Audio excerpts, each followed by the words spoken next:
엄마 집 팔아서 저 좀 도와주세요. 제발요 부탁드려요.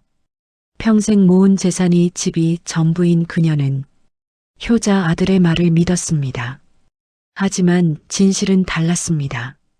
4억이라고 했던 빚이 15억, 경매 직전의 아파트, 그리고 짐을 맡기러 간 날 우연히 발견한 법원 서류들.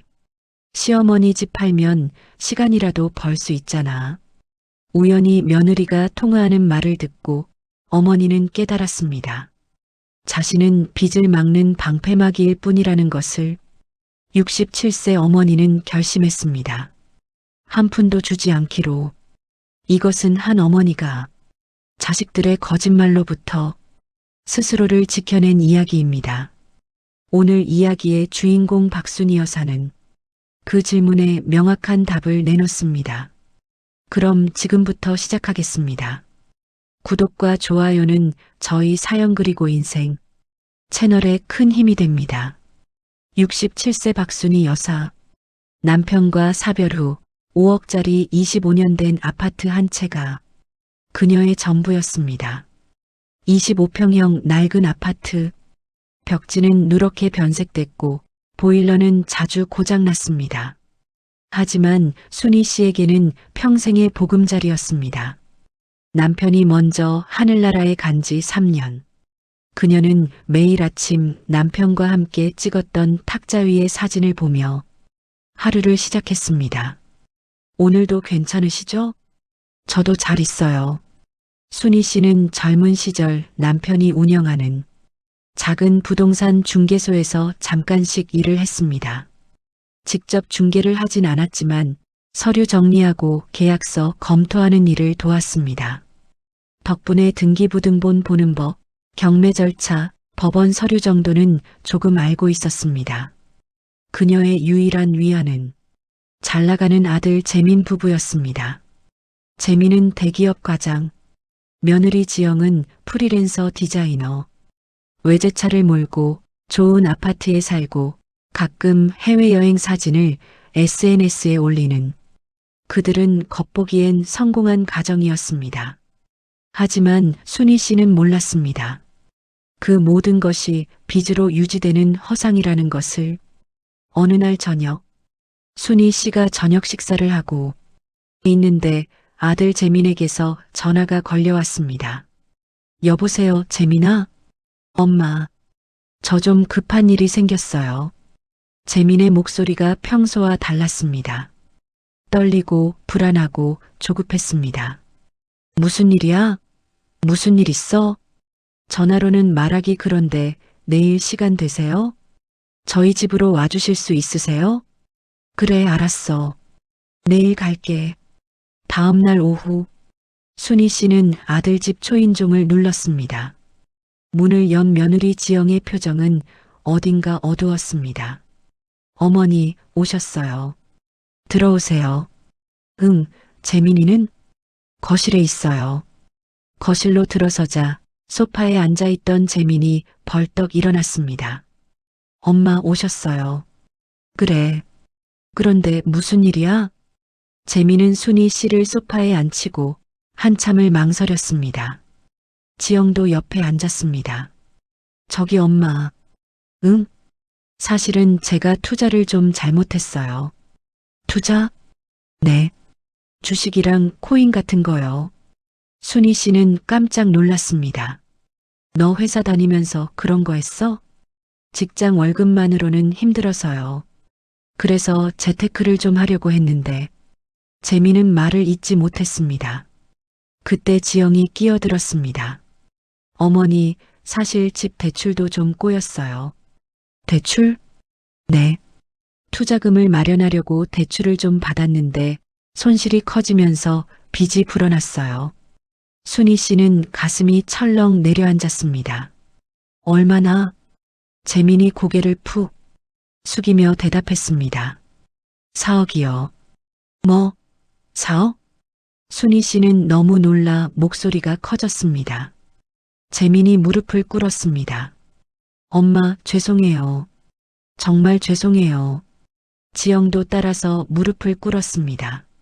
어머니, 저희가 너무 어리석었어요. 그런데 그걸 왜 나한테 말하는 거야? 재민이 조심스럽게 말을 꺼냈습니다. 엄마, 제가 한 가지 제안을 드리고 싶어요. 제안? 네. 엄마 집을 파세요. 그리고 저희랑 같이 사세요. 순희 씨는 잠시 멍했습니다. 내 집을 팔아서 너희랑 같이 살라고? 네. 엄마 집이 5억 정도 되잖아요. 그걸 팔아서 4억으로 빚을 갚으면 저희가 숨통이 트여요. 그리고 남은 1억으로 엄마랑 같이 살면 훨씬 좋지 않을까요? 지영이 재빨리 거들었습니다. 맞아요, 어머니. 어머니 혼자 계시기 외로우시잖아요. 저희랑 같이 사시면 관리비도 아낄 수 있고 저희가 어머니 모시잖아요. 아침에 출근하기 전에 밥도 차려드리고 저녁에도 같이 먹고. 재민도 거들었습니다. 엄마, 제가 효도 제대로 못했잖아요. 이번 기회에 같이 살면서 잘해드리고 싶어요. 순희 씨는 두 사람의 말을 듣고 있었지만 마음 한편으론 불안했습니다. 하지만 아들의 절박한 눈빛을 보니 차마 거절할 수가 없었습니다. 엄마가 생각 좀 해볼게. 네, 엄마. 천천히 생각하세요. 며칠이 지났습니다. 순희 씨는 밤마다 고민했습니다. 5억을 다 주면 나는 어떻게 살지? 하지만 아들이 저렇게 힘들어하는데 결국 순희 씨는 마음을 정했습니다. 아들이니까 도와줘야지. 다음 날 아침 순희 씨는 아들에게 전화를 걸었습니다. 재민아, 엄마야. 엄마, 무슨 일이세요? 엄마가 결정했어. 집 팔게. 정말요? 엄마, 감사합니다. 정말 감사합니다. 정말, 제가 정말 잘해드릴게요. 그런데 재민아, 엄마가 짐이 좀 많아서 말이야. 계약하기 전에 짐 좀 너희 집에 맡겨도 될까? 아, 네, 엄마. 언제든지 가져오세요. 사흘 후, 순희 씨는 큰 짐 보따리를 들고 아들 집을 찾았습니다. 재민아, 엄마 왔어. 엄마. 들어오세요. 이 짐 어디 두면 돼? 안방에 두세요. 제가 공간 좀 비워놨어요. 순희 씨는 짐을 들고 안방으로 향했습니다. 재민은 급한 전화가 와서 거실로 나갔습니다. 네, 부장님. 지금 바로 보내드릴게요. 순희 씨는 안방에 짐을 내려놓았습니다. 그런데 침대 옆 서랍이 반쯤 열려 있었습니다. 안에는 빨간 봉투들이 가득했습니다. 순희 씨는 무심코 그 봉투들을 꺼내봤습니다. 법원 등기우편, 채권 압류 통지서, 경매 개시 결정문. 순희 씨의 손이 떨렸습니다. 그녀는 서류를 펼쳐봤습니다. 채권 최고액 15억 원, 경매 개시 결정일 3개월 전. 15억? 4억이 아니라 15억?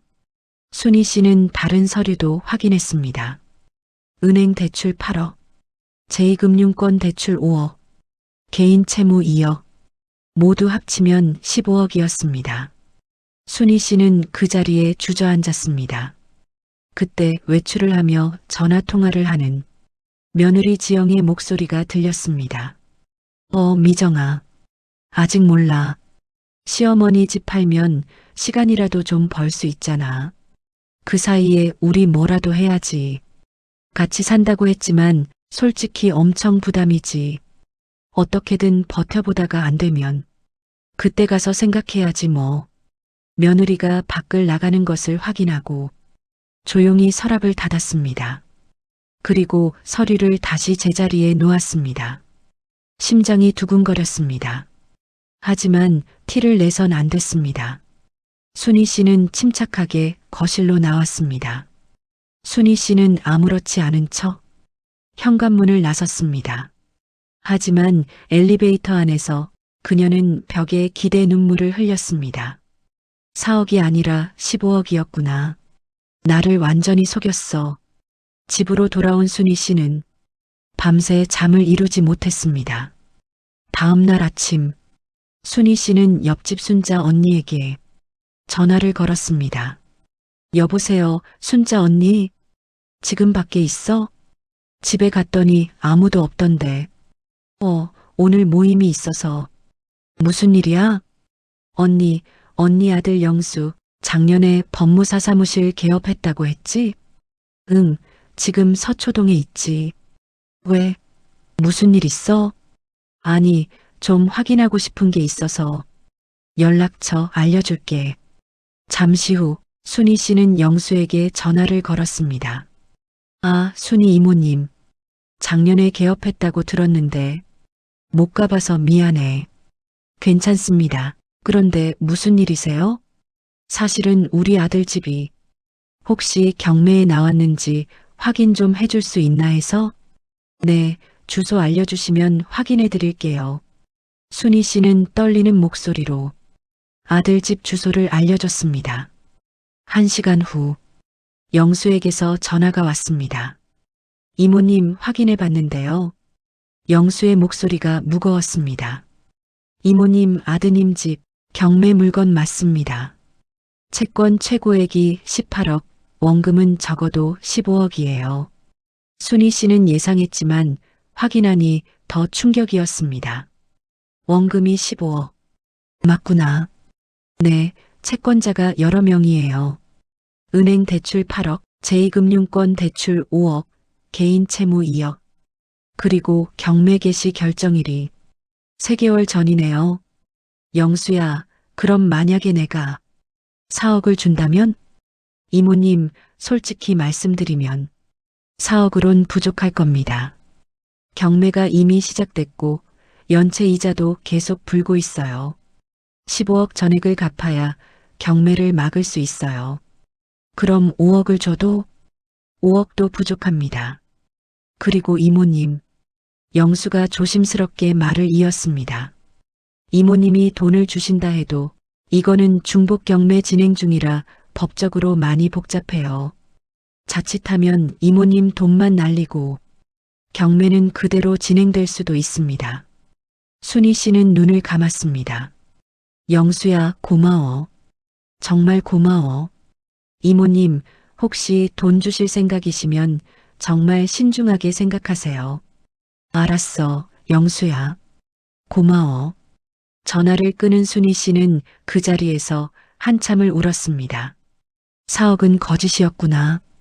5억을 줘도 부족하다고. 결국 내 전 재산을 줘도 소용없다는 거잖아.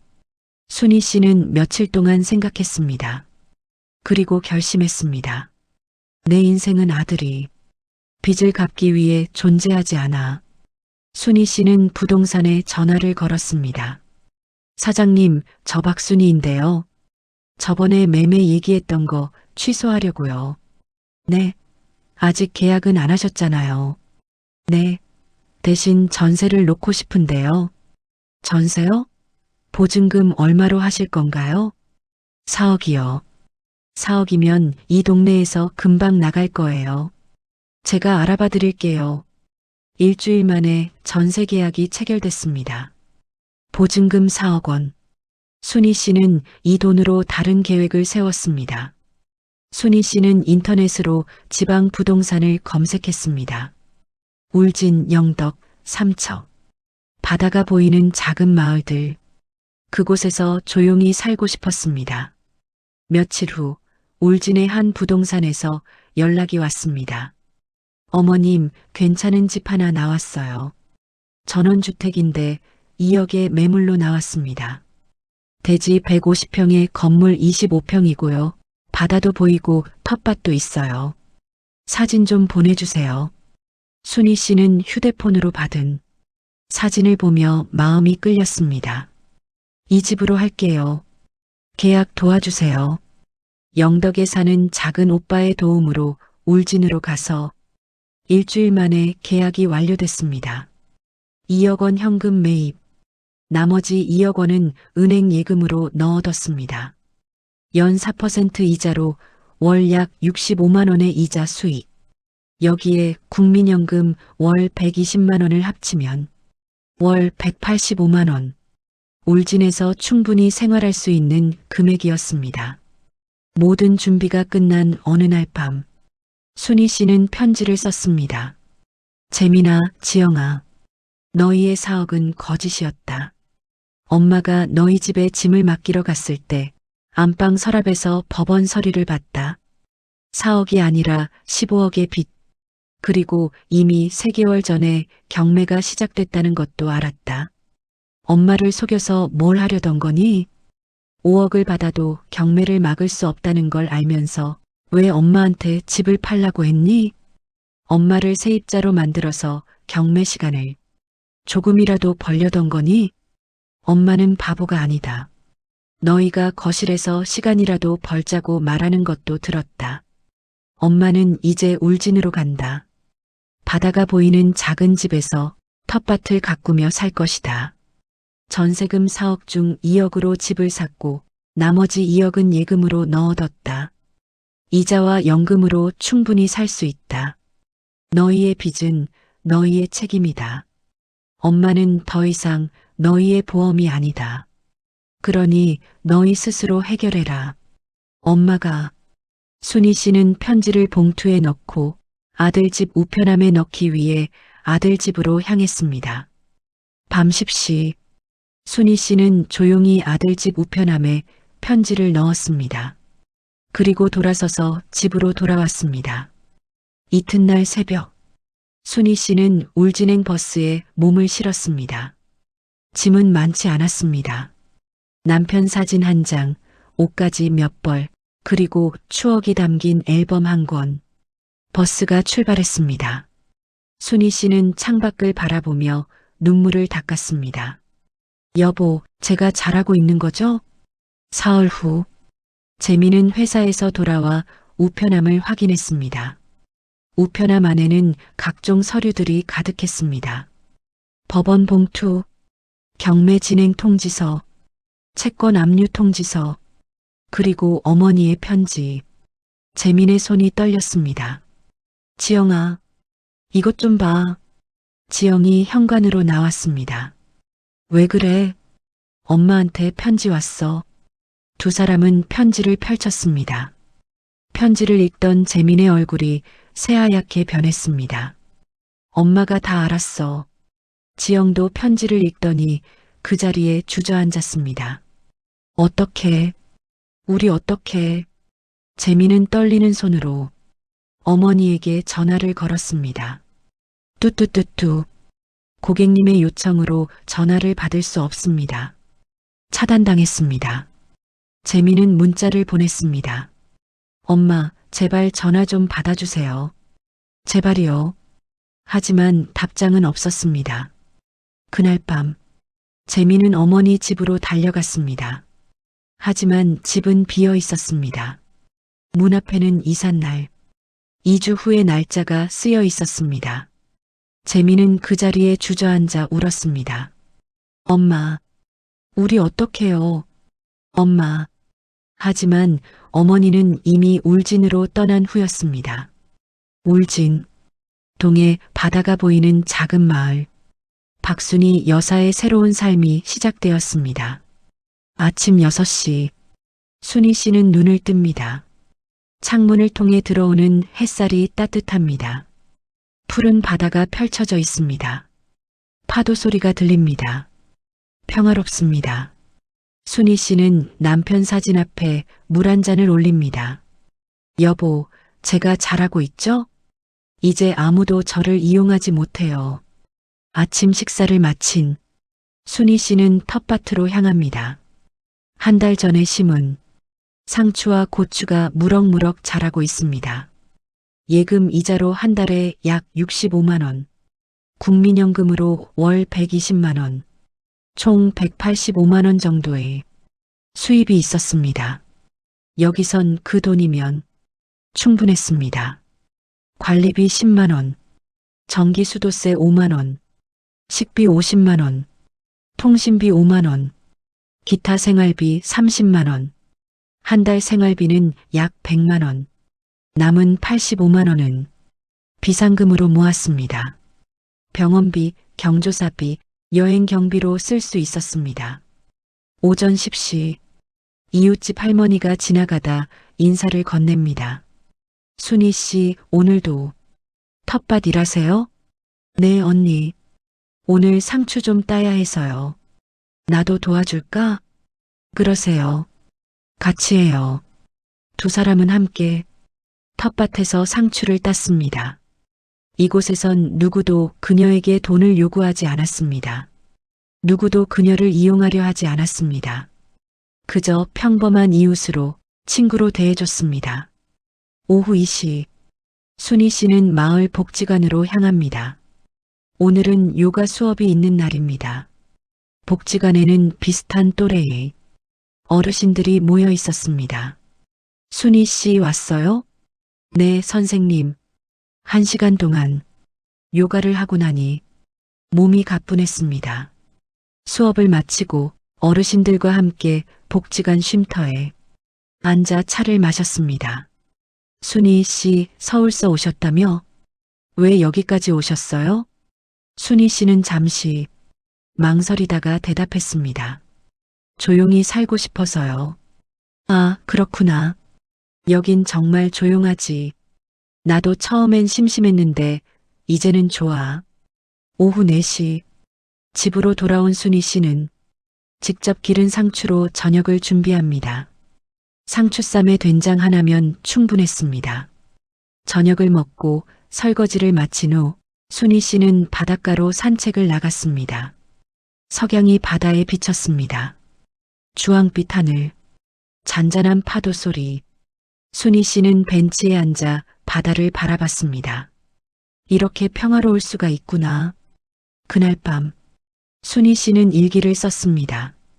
오늘도 평화로운 하루였다. 아침에 텃밭을 돌보고 오후엔 요가를 했고 저녁엔 바다를 산책했다. 서울에서는 매일 불안했다. 아들은 언제 전화할까? 돈 달라고 하면 어떡하지? 내가 아프면 누가 돌봐줄까? 하지만 여기선 그런 걱정이 없다. 내 집이 있고 내 돈이 있고 내 삶이 있다. 아들 생각이 안 나는 건 아니다. 가끔 밤에 눈물이 난다. 하지만 후회는 없다. 내가 5억을 줬어도 소용없었을 것이다.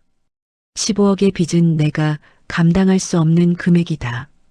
그리고 무엇보다 나를 속인 것이 용서가 안 된다. 진심으로 4억이 필요하다고 했으면 나는 고민이라도 했을 것이다.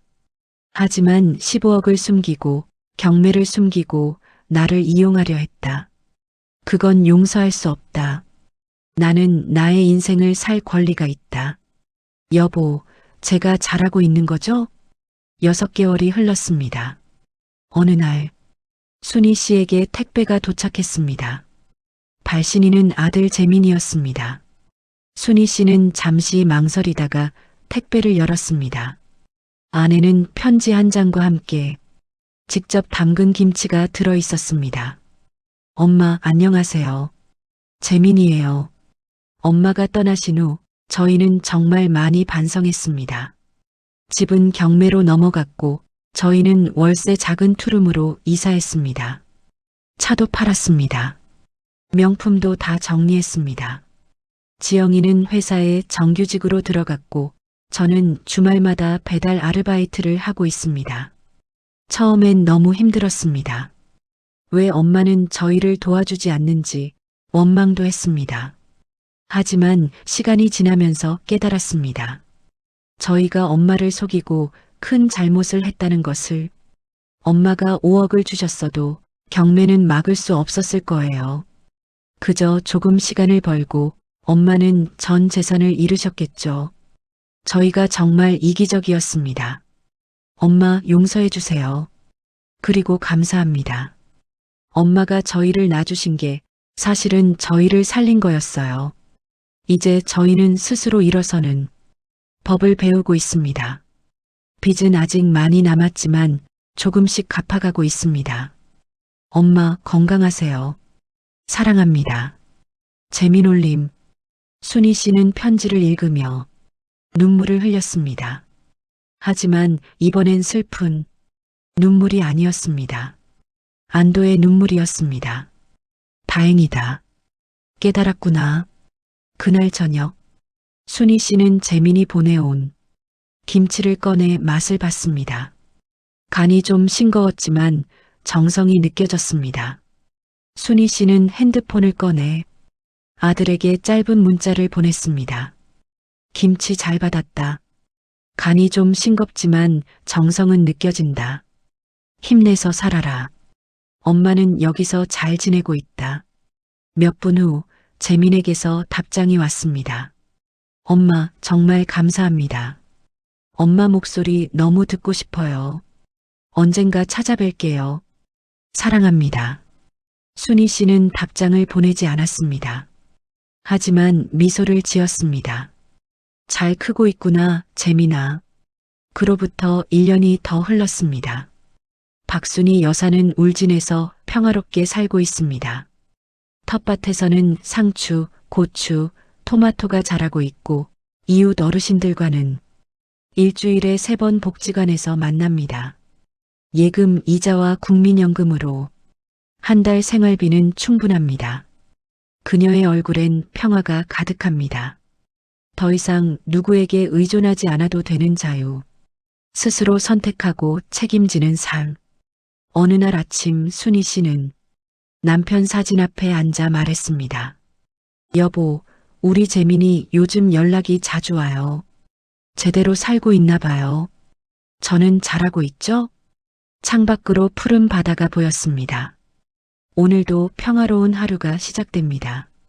박순희 여사의 이야기가 우리에게 주는 교훈은 무엇일까요? 자식에 대한 사랑과 자신의 노후는 별개입니다. 사랑한다고 해서 모든 걸 희생할 필요는 없습니다.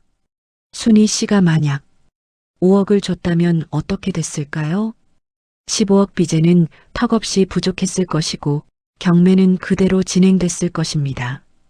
그리고 순희 씨는 전 재산을 잃고 결국 자식에게 짐이 됐을 것입니다. 노후 자산은 반드시 자기 명의로 지켜야 합니다. 한번 넘어간 재산은 다시 돌아오지 않습니다. 순희 씨는 집을 팔지 않고 전세를 놓았습니다. 그리고 그 돈으로 작은 집을 사고 나머지는 예금으로 넣어 이자 수익을 만들었습니다. 이것이 현명한 선택이었습니다. 자식에게 의존하지 않고도 노후를 보낼 수 있다는 것을 증명했습니다. 이 이야기는 특별한 사례가 아닙니다. 지금 이 순간에도 많은 부모들이 같은 고민을 하고 있습니다. 자식이 빚을 졌다. 사업 자금이 필요하다. 집을 팔고 같이 살자고 한다. 이럴 때 부모들은 고민에 빠집니다. 도와줘야 할까?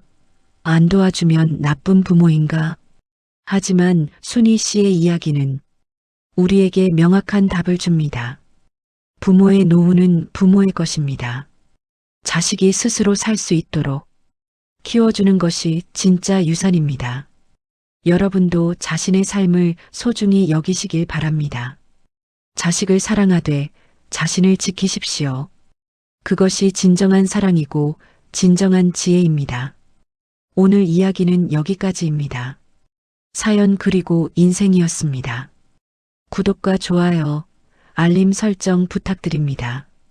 감사합니다.